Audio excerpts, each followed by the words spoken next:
Les rideaux sont tombés sur la deuxième édition de la semaine du vivre ensemble du Guirico, une clôture des activités au cours d'une soirée qui a mis en valeur les valeurs de la parenté et l'alliance à plaisanterie. La soirée dans ce reportage de Kassoum Milougou et Ismaël Satuné Paris.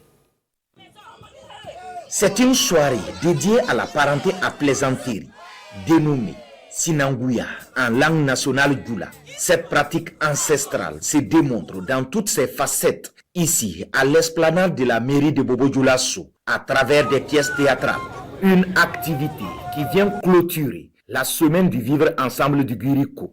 Au regard du contexte que nous vivons actuellement, où des frères et des sœurs ont été obligés d'abandonner leur localité et qu'ils ont été reçus, ils ont été intégrés. Il était de notre devoir de célébrer cette fraternité-là.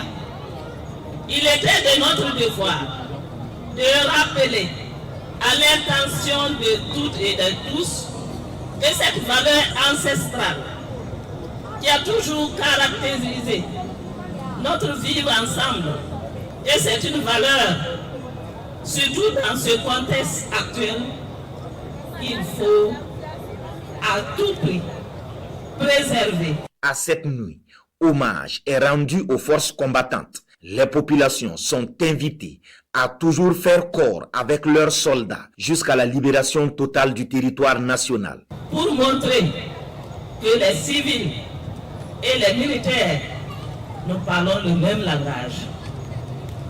Pour montrer aux yeux du monde que nous faisons bloc derrière nos valeureux combattants. Je vous invite à toujours cultiver cette unité autour de nos forces de défense et de sécurité pour dire que nous sommes un et indivisibles. Pour joindre l'utile à l'agréable, le public partage un repas en commun en signe de fraternité et les différentes communautés ethniques sont exhortées à toujours promouvoir le brassage entre elles.